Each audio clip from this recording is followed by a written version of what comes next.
the first to know Nsem-Pii TV.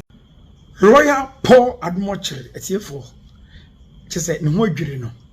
Na the learned Attorney General Dominic Ayine ne ho nso akere no papa emra of press conference na eno na exclusively eniema 3 ena waka wato bomb na ade aye lawyer Paul Admoche ya ne say ono ankasa ene lecturer nenti wetimi ato bomb miensa ene nko anye press conference kwa na enka eye na ade ba akwasa ahye ne say o say timi aye ne predecessor Godfrey Odame na eno na echi lawyer Paul Admoche say hey ti akwai adwuma enti o tumi abeye de because e come here say was started on the wrong note hey we dia no den memo ai kire say yewura a Joseph Asiama otua sika no yi kire ye ne nyina ihu another one first one all can say ai na me ankasa me your lawyer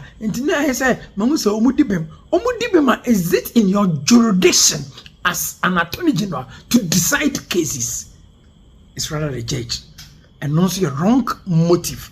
Third one, our kind so our counsel to you chichikata about James Chechi case also on the on discontinued case no but rather obedi case no onya no to ask him say James Chechi case be acquitted and discharged. One lawyer papa and two people say omo nyina consult lawyer na wo chi obi atum sa consult lawyer say wo pese wo ja case we are too childish na lawyer Paul Admoche anybody na etifo utin sem na orekora be ho Ghana e bledi akasa Ghana bebi e yekon ehuye yanko ninguti nsem no emrasisia to be interviewed here on the very low point of Dominic Ayine's conversation yesterday was taking out time to launch a major attack on his predecessor.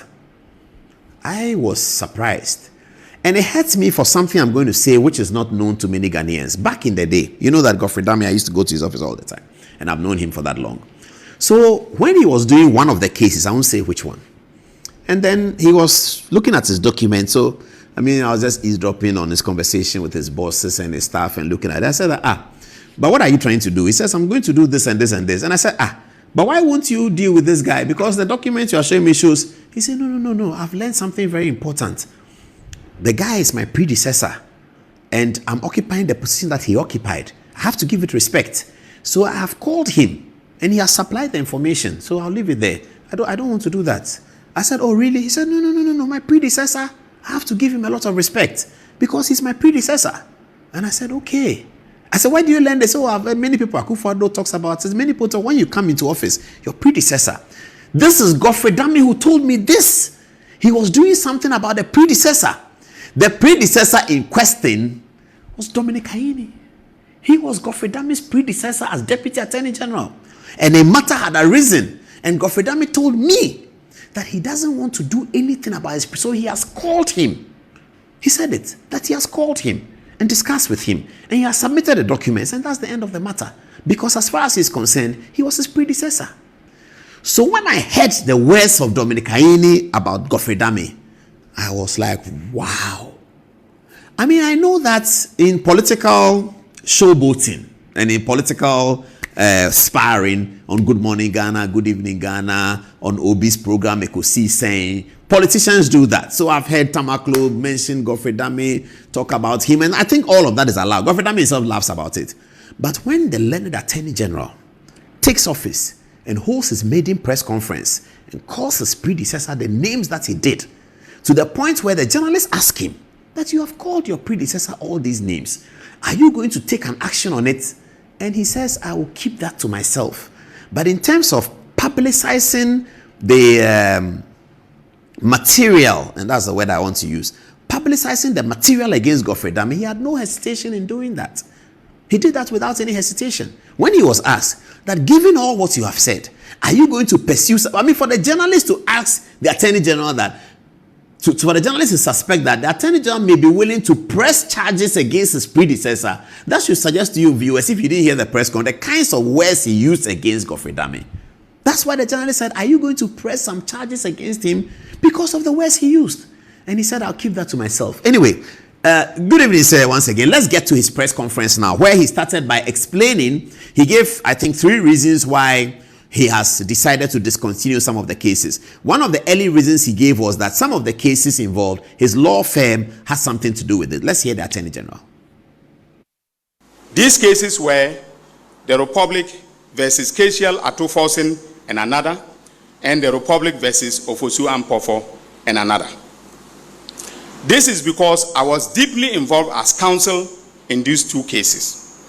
In the case of Republic versus Atufosin, I was not counsel on record, but my junior partner, Godwin Kujo Tamaklo, also known as Eduji, was a counsel on record. As a team, we discussed our strategy in chambers, and I was involved in reviewing legal arguments and in some instances, authoring some of the arguments that we filed in court. I believed then, and still believe now, that the Honorable Atufosin was a victim of a political witch hunt and that he had no case to answer in that trial. These cases were the Republic versus Kesial Atufosin and another, and the Republic versus Ofosu Ampofo and another. This is because I was deeply involved as counsel in these 2 cases.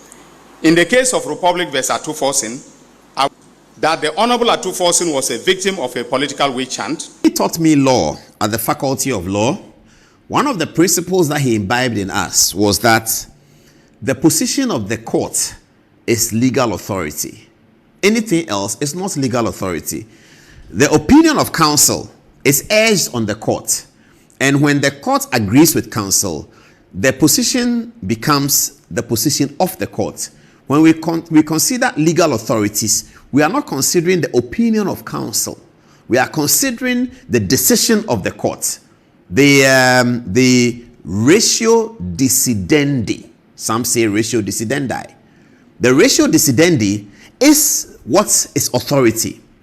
The learned Attorney General tells us that one of the reasons why he dropped the cases of Atufosin Somapotampofo was that his law firm had been hired to be defense counsel, and therefore it was incongruous or morally reprehensible that him, having taken a view that these clients of his were innocent of the charges preferred against them by the Attorney General, that now that by a political twist of events, the election of 7 December 2024, the consequence of that election is that he now moves from defense counsel into Attorney General and therefore prosecutor of the same cases, that he's unable to continue because he had taken a view that these his clients of his were not guilty.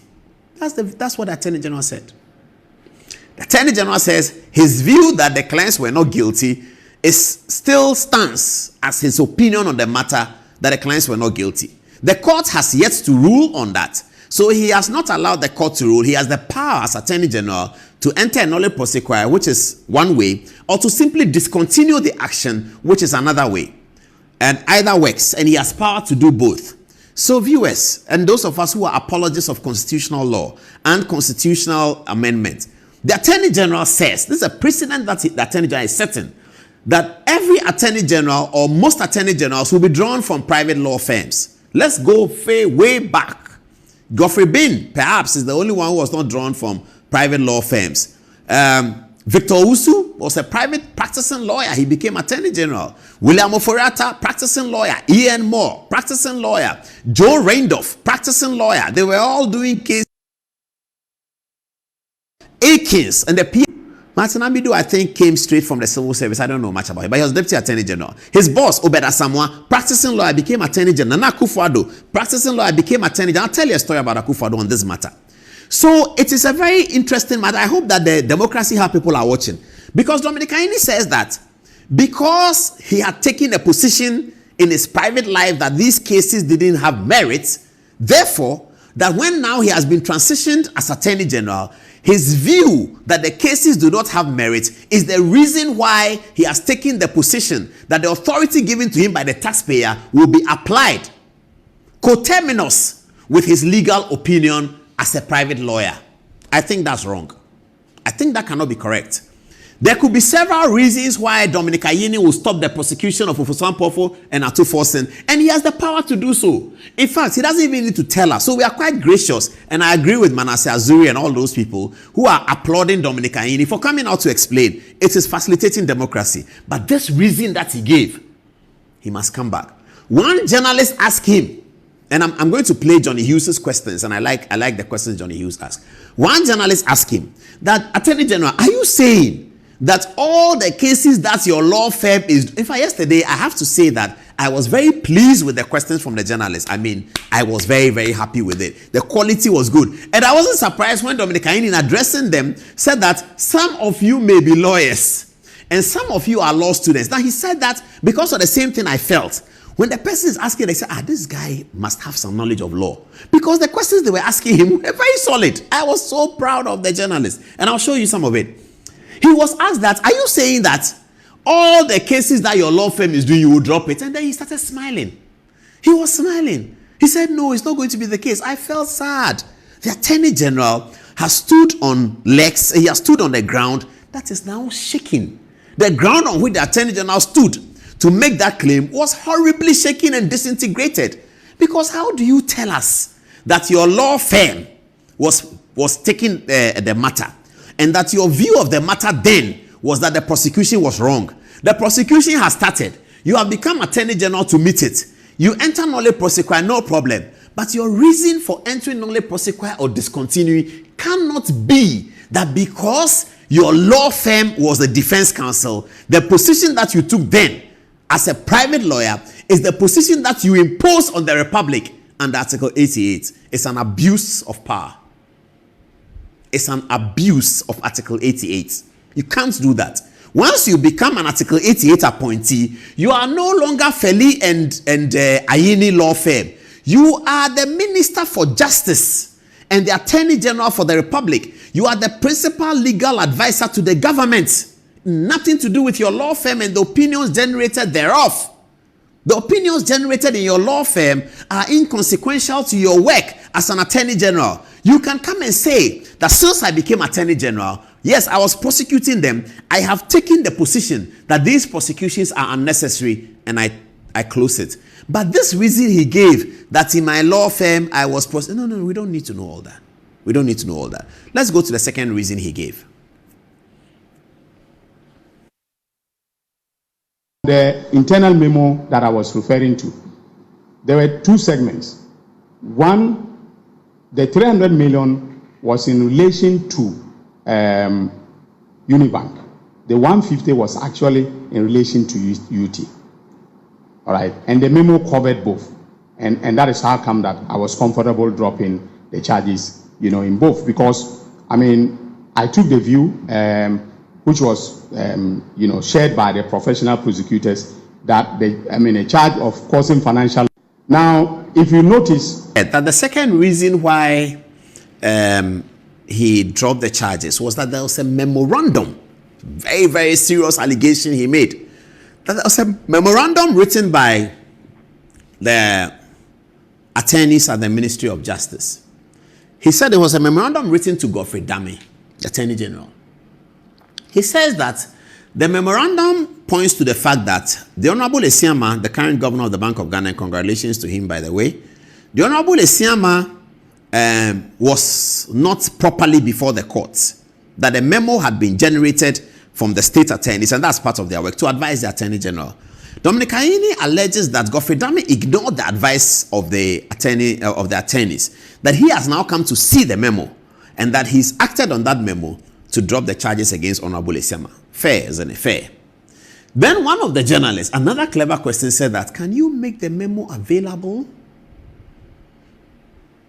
Then Dominic Ayine said, because the memo was penciled in by a civil servant who is still there, he is still deciding whether he should make that memo public or not. That's where the problem is. You see, they say, Nana Abrewas Abenkwine, when you start eating, you eat all. You don't taste it and go away. You have no basis, you have no pressure or compulsion to explain to us the decisions that you have made in respect of decisions to continue an action or a decision to enter nolle prosequi. You have no compulsion to tell us. But if you come to tell us that you have relied on a memo, then Mr. Attorney General, in the spirit of full disclosure, as Kudjeto Ablakwa likes to say, full disclosure. In the spirit of full disclosure, transparency, probity, and accountability, the key tenets of the NDC party, please release that memo. And I like what the journalist said. Can you show us the memo? Mr. Attorney General, you can block the name of the person who signed the memo. You can always do it. They do that these days. It's very simple. Block the person who signed the memo and show us the memo written on this date. So and so and so. Dear Attorney General, written by Paul Ademochi, Chief State Attorney. Mr. Attorney General, I do not think that the prosecution of Honorable is saying We beg you, Attorney General, in the interest of our democracy, we beg you. Even if you can't show it publicly, call some journalists you trust that we also trust, that come and see it. And then they can come and say, I have seen it. Because we trust them, we will believe it.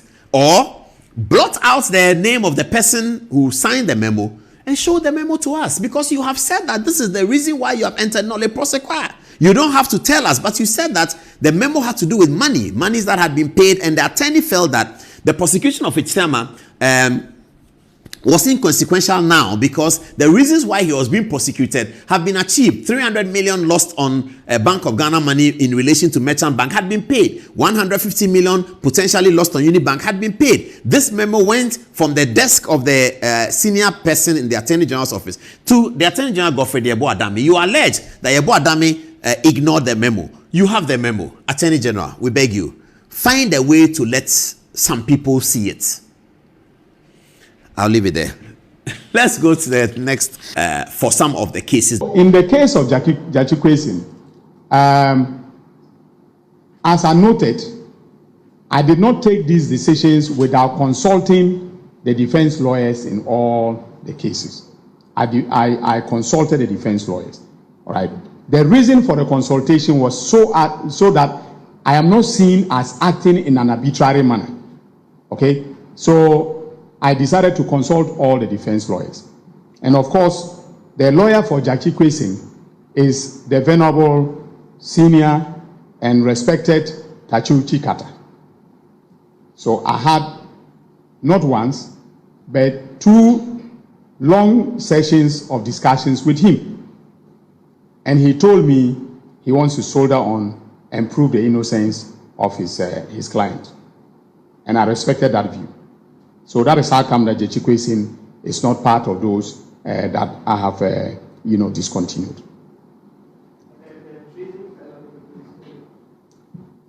Good evening, sir. Once again, the Attorney General's reason has to be ventilated. The Attorney General's power to enter nolle prosequi is unfettered. It's a decision between him and the government. It's unfettered. Here's Attorney General telling us that he came to the conclusion of the nolle prosequi by engaging with the defense lawyers to ask them, I don't know what. But because Attorney General takes a decision that I'm entering nolle prosequi, he ought not discuss with anyone. If he discusses with someone, he doesn't have to tell us. But once he tells us, and the reasons sound awkward, we are bound to run commentaries on this like I'm doing now. Tsatsu Chikata is not the Attorney General. Tsatsu Chikata is a respected lawyer and defense counsel for Tsatsu Rejects. The letter the Attorney General is telling us that in coming to the conclusion to discontinue, he had to engage with defense lawyers. That is so dangerous and smacks of a lot of suspicion. Was there a trade-off? What is the Attorney General having a conversation with defense lawyers? If I'm defense lawyer and you say, come, I want to enter nolle prosequi for your client. Hooray! Go ahead, Attorney General, do it for me. Attorney General says he spoke to the defense lawyers for what? For what? So now, the unfettered power of the Attorney General appears clearly limited by the opinions of Senior Chikata. Because he said he went to Mr. Chikata, and Chikata said, no, don't enter any nolle prosequi, I will pursue it. Chikata is not appointed by President Mahama as the Attorney General. Article 88 is clear. There shall be an Attorney General who shall be the principal legal advisor to the government. All prosecutions will come through him, and a suit against the government shall be instituted against the office of the Attorney General. All Attorney General's actions of legal all criminal prosecutions shall be instituted in the name of the Attorney General. All actions against government shall be instituted against the Attorney General. So the Attorney General is an important office holder appointed by the President, and Ghanaians all expect that the Attorney General will not be working under the instructions of other people who are not Attorney General, except the President of the Republic. But the Attorney General is telling us that he did not enter nolle prosequi for Mr. Gyakye Quayson, who is also being prosecuted one way or the other for something, because Gyakye Quayson's lawyer, Mr. Chikata, is sure that he wants to soldier on. That's what he told the press. I don't know whether the press were worried about that, but viewers, we got to be very worried. The Attorney General says that I was going to enter nolle prosequi, but Tsatsu Chikata says I shouldn't. He says he will go on with the case, so I left it. Is that the republic we are running? Article 88, when they were writing it, they said that when you want to enter nolle prosequi, please ask senior lawyer Chikata.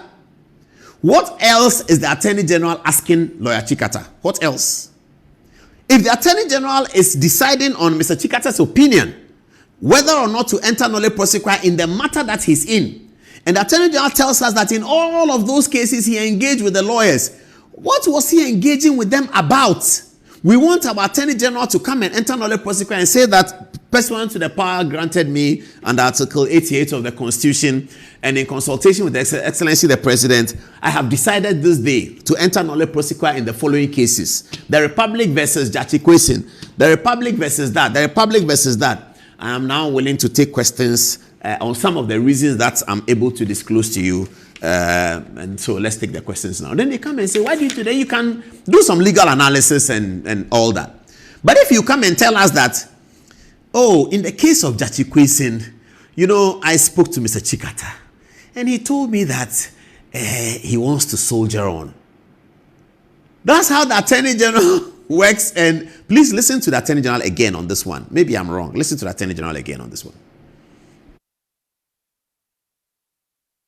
The case of Gyakye Quayson, as I noted, I did not take these decisions without consulting the defense lawyers in all the cases. I consulted the defense lawyers. All right. The reason for the consultation was so that I am not seen as acting in an arbitrary manner. Okay. So I decided to consult all the defense lawyers, and of course, the lawyer for Gyakye Quayson is the venerable, senior, and respected Tsatsu Chikata. So I had not once, but 2 long sessions of discussions with him. And he told me he wants to soldier on and prove the innocence of his client. And I respected that view. So that is how come that Gyakye Quayson is not part of those that I have, discontinued.